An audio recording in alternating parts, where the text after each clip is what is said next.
You are pulled through a gate of carved wood and iron, the sound of it shutting behind you echoing like a drumbeat. The courtyard is wide, swept clean, yet the air carries the scent of sweat and smoke.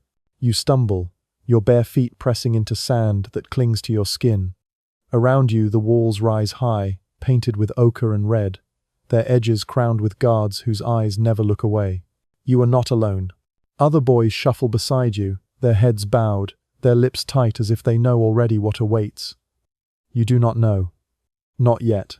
The sun is heavy above, but inside the compound, the shadows are deeper than outside.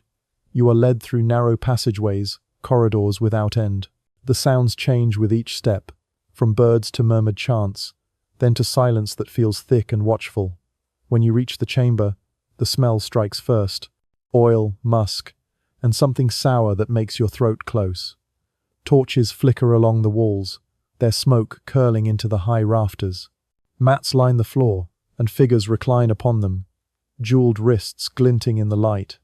Men whose voices are low, commanding, eyes that look without warmth. You are ordered to kneel. Your knees press against woven reed matting, damp with use. The voices around you shift, some laughing softly, others speaking words you do not understand. One hand grips your shoulder, pushing you lower, until your forehead nearly touches the floor. You hear footsteps approach. Slow, deliberate. Sandals dragging across the mat. The air seems to still. A finger tilts your chin upward, forcing your eyes to meet another. His face is painted with lines of coal, his lips curved in a smile that is not kind. He studies you as one might study a carved statue or a prized animal. His voice is quiet, yet final. You will remain. The others are taken away, their footsteps fading. The chamber door closes. You are alone now, though not free. The walls seem closer. The air feels heavier. You do not cry, not because you are strong, but because you know tears would change nothing. You lower your gaze, your body trembling though you try to still it. You think of home, of the river, of the voices of your kin. They are far away now. Perhaps they will never be near again. The weight of that truth presses harder than any hand upon your skin. Your life has shifted. In one morning you are no longer a son or a brother. You are property, chosen for service that has no honor, only survival. The silence of the chamber deepens. The torchlight flickers. You breathe, shallow and quick, waiting for what comes next. There is no escape, only obedience. But before we continue, if you enjoy dark and forgotten history, consider subscribing and comment where you are watching from. It helps us a lot to make more videos like this. Now, back to the video. The 15th century in West Africa was a time of vast kingdoms, expanding trade and shifting power. Across the Sahel and the forest zones, dynasties rose and fell, each building wealth from control of salt, gold, and the movement of people. Empires such as Mali had stretched across deserts and rivers, but in their wake came new powers, hungry to dominate and consolidate. The Songhai state, centered on Gao and later Timbuktu, extended its reach with armies, with merchants, and with emissaries. In these courts, power was measured not only in coin or in territory, but in the ability to command lives. Royal compounds stood at the heart of this order. They were not merely palaces, but engines of rule. Behind their high walls and guarded gates, rulers displayed authority through ritual, feasts, and processions. To enter these spaces was to step into a world of hierarchy, where every gesture and every gaze reinforced who held power and who was bound to obey. Eunuchs, soldiers, and slaves formed the invisible scaffolding of this world, ensuring that the ruler's word became law, and that his desires became reality. Among those taken into service were boys captured through war or tribute. Conquest was not only about land or treasure, it was about bodies. Armies raided villages and carried away the young, those still unformed, who could be reshaped to fit the needs of the court. Some were trained as soldiers, their loyalty forged through fear and dependency. Others, especially those whose features or youth set them apart, were consigned to a different fate. They were placed in the compounds, not to fight on battlefields, but to serve within walls, in roles that were unspoken yet deeply understood. The system was not chaotic. It followed patterns, traditions that rulers justified through custom and necessity. To ensure that alliances were honored, Tribute often included children, tokens of submission that doubled as living hostages. Conquered people understood this logic, even as they grieved. Resistance was met with force, while compliance carried the illusion of survival. In this way, the cycle of taking and giving continued, woven into the rhythm of expansion and rule. European accounts, arriving later through Portuguese and Moroccan visitors, described these courts with fascination and unease. They noted the ranks of attendants, the silence in which they moved, the wealth of textiles and gold, but also the presence of boys whose purpose seemed at once obvious and unspoken. Local chronicles, written by scholars within Timbuktu, spoke in veiled terms of the order of service within the palaces, careful never to write too plainly what everyone knew. The silence itself became a kind of acknowledgement, a way of preserving dignity while recording truth. In the heart of these compounds, the line between domestic labor, political hostage, and sexual servitude blurred. Each boy carried multiple identities. To the ruler, he was possession. To the court, he was a sign of victory. To himself, he remained a child torn from one world and forced into another. This was the context, the unseen foundation of empire. Imagine a boy of 12, taken from a riverside village where nets once dried in the sun and the smell of smoked fish clung to the air. His name is forgotten to history, but his footsteps are not. He is bound by a rope, marched for days until the river becomes a memory, and the sound of drums drowns out the voices of his kin. When the palace gates open before him, he does not understand their meaning. He only sees walls too high to climb and guards too silent to reason with. Inside, his body is marked for service. He is washed in basins of cool water, his hair cut short, his skin rubbed with oil. These acts appear ceremonial, almost reverent, but they erase rather than honor. His identity is stripped away. New garments are placed upon him, bright but foreign, heavy with the scent of others who wore them before. He is no longer a child of the river. He is a possession of the court. His nights are the most difficult. The mats on which he sleeps smell of sweat and fear, reminders that others have passed through before him. The whispers of older boys reach him in the dark, fragments of warning, fragments of memory. Some tell him to obey and endure. Others speak of home, but always with voices breaking, for the idea of return is too painful to name aloud. At dawn, he learns the routine. He is ordered to carry water jars larger than his arms can hold. He kneels at the edge of ceremonies, his eyes fixed to the ground. He is summoned to private chambers where silence is demanded, where obedience is absolute. He feels the weight of eyes upon him, not as a person but as a vessel of power, an object of desire masked by ritual. Another boy, perhaps older by only a few years, shows him how to move without sound. His steps must be light, his posture humble, his gaze never raised without command. This boy no longer weeps. His face has hardened into something beyond childhood, yet when he turns away, his shoulders tremble. In this way, the new arrival learns that survival is not strength, but the careful art of disappearing into silence. Some victims grow into men within the compound, their youth consumed by years of submission. They learn to smile when ordered, to bow when expected, to hide pain so deeply it no longer rises to the surface. Others do not survive long enough to adapt, their bodies weakened by disease or broken by use. The court remembers neither group. To the ruler, they are interchangeable. To the empire, they are necessary. What remains of their humanity is carried in fragments, the lullabies whispered to themselves at night, the names of rivers and mothers repeated until they fade, the touch of another boy's hand in fleeting comfort. These are not written in chronicles. They do not survive in official records. Yet they are the truest account of the victims, boys whose lives were stolen and remade within walls they could never escape. The violence was not random. It was organized, sustained, and justified by the logic of empire. In the 15th century, royal households in West Africa functioned as both centers of governance and stages of dominance. Within their walls, hierarchy was ritualized, and the ruler's will was transformed into a system that consumed the lives of the conquered. Every servant had a place. Every body had a function. Tribute was the foundation. Conquered communities were required to send grain, cloth, cattle, and most importantly, children. These young captives were more than offerings. They were living guarantees that submission would endure. The act of surrendering sons was a political contract, a symbolic admission that power no longer belonged to the village, but to the ruler whose gates now enclosed them. This practice repeated across regions, each new conquest feeding the court with a steady flow of pliant bodies. Once inside, the system stripped the boys of kinship and remade them into extensions of the palace. Officials oversaw their allocation.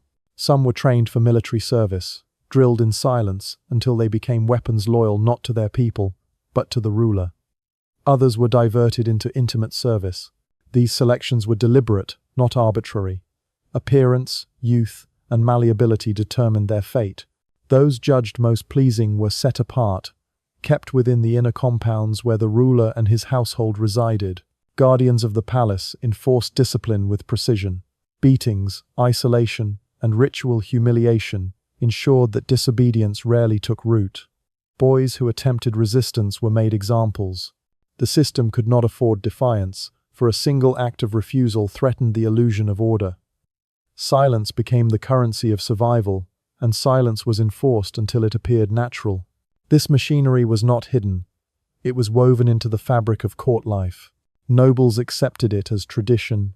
Scribes avoided direct mention but never denied its existence, and guards carried out their duties without hesitation. To question the practice was to question the ruler himself, a line few dared cross. Over time, the horror became normalized, not through secrecy but through routine. Religion was invoked to provide justification. In a world where victory was seen as divine favor, the capture and use of conquered boys could be framed as rightful spoils, gifts permitted by God to the victorious. This logic created a moral shield for acts that would otherwise appear indefensible. The boys were reduced to symbols, embodiments of conquest and the ruler's strength, rather than individuals with memories and fears. Through this structure, cruelty did not appear as chaos but as order. It was systematic, predictable, and unrelenting. Every wall of the compound, every guard's command, every ritual of obedience reinforced the same truth. The ruler's desire was law. The system existed to ensure that law was never broken, no matter the cost to those trapped within it. What began as conquest soon hardened into tradition. Each generation of rulers inherited not only thrones and armies, but also the silent machinery of servitude within their compounds. The taking of boys was no longer merely the spoils of a successful raid. It became a mark of legitimacy, proof that a ruler possessed both wealth and power, enough to command human lives in abundance. To be without them would be to appear weak. This cycle ensured its own survival. Conquered boys who grew into men inside the palace sometimes rose to positions of trust. Their silence, their obedience, their ability to anticipate the desires of those above them made them indispensable. Some became gatekeepers or overseers, controlling the flow of new captives, just as they themselves had once been controlled. In this way, victims were folded back into the structure, made complicit in the very system that had broken them. Trauma was not healed. It was institutionalized. Outside the palace, families adjusted in ways that reveal how deeply the practice shaped society. Villages under threat sometimes surrendered boys preemptively, hoping to prevent harsher punishment. Mothers learned to prepare sons for the possibility of capture, whispering advice through tears about silence, endurance, and prayer. Fathers bartered with rivals, offering children not their own to divert the gaze of soldiers. Over time, resistance diminished, replaced by grim acceptance. The cycle had taught them that survival often meant sacrifice. Even language bent to accommodate the practice. Words emerged to describe the roles of boys inside the palace, terms that softened the reality of their suffering. Chronicles spoke of pages and attendants, polite labels that concealed the brutality beneath. Oral traditions, too, adjusted, recasting the loss of sons into stories of honor or divine will. This did not lessen the grief, but it allowed communities to continue without tearing themselves apart under the weight of unspoken truths. The cycle also carried across borders. When one kingdom weakened, another rose in its place, and with each shift of power, the pattern repeated. Tribute changed hands, armies clashed, rulers fell, but the capture of boys endured. It was portable, adaptable, and convenient. It required no innovation, only the willingness to see human lives as instruments of authority. By the time foreign observers recorded these courts, the cycle was already centuries old. They marveled at the wealth of gold, the intricacy of governance, the grandeur of processions. Yet in their writings, almost casually, appeared the same detail: the presence of young captives, silent and watchful, bound to the service of rulers. For outsiders, it was remarkable. For those within the empire, it was ordinary. That ordinariness is the most haunting truth. What should have been unbearable became routine. What should have been resisted was passed down. Generation after generation, the cycle renewed itself, binding the future to the suffering of the past. The compound gates closed on each new boy, and the world outside carried on as if nothing had changed. The consequences of this system stretched far beyond the compound walls. What began as the capture of a few boys became an enduring scar upon entire societies. Families fractured, lineages broke, and the silence of absence lingered in villages long after the captives were gone. A mother staring at an empty sleeping mat, a father avoiding the river path where his son once fished. These were small griefs multiplied across generations until they became part of the culture itself. Communities learned to live with loss, but never to heal from it. Songs changed their verses, telling of strength stolen rather than victories won. Folk tales grew darker, warning children of drums at night and the march of soldiers who could not be resisted. Even when boys survived to manhood within the palace, they were never truly restored to their people. Their identities were remade, their loyalties bent. When they were remembered at all, it was as shadows, half-forgotten figures caught between the home they had lost and the walls that defined their adulthood. The empires themselves carried the weight of these practices. To maintain control, rulers built courts filled with attendants whose silence was coerced rather than given. This dependence created a brittle kind of power, one that looked strong but relied on constant replenishment of unwilling bodies. The stability of the system masked its fragility, for it depended on cycles of conquest, tribute, and fear. When conquest slowed, when tributaries resisted, when captives were no longer supplied, the illusion of unbreakable order began to falter. Centuries later, the memory of these practices endured in whispers. Chronicles remained cautious, but oral traditions preserved fragments of truth. Elders recalled the sorrow of sons who never returned, the strange fates of those who did. The shame of submission and the cruelty of conquest left wounds not only upon individuals, but upon the very idea of trust between peoples. Suspicion grew where kinship once connected villages, for any neighbor could become the one who delivered children to a conqueror's gate. The arrival of Europeans on the coast magnified these legacies. Portuguese traders, and later others, observed how established systems of tribute and servitude could be redirected into new forms of exploitation. The taking of boys within African courts foreshadowed, and in some ways prepared the ground for, the wider commodification of human lives that would define the transatlantic slave trade. The practice of reducing children to tokens of power was not erased, but expanded, transformed into an economy that reached across oceans. The silence of those boys remains the most haunting consequence. Their voices were not recorded, their names are lost. Yet their presence shaped the courts of kings, the fears of families, and the trajectory of empires. The compounds are gone, their gates crumbled, their mats rotted away. But the pattern they set, the willingness to normalize cruelty, to accept the suffering of the powerless as the cost of power, continues to echo. It is not only history, it is a warning.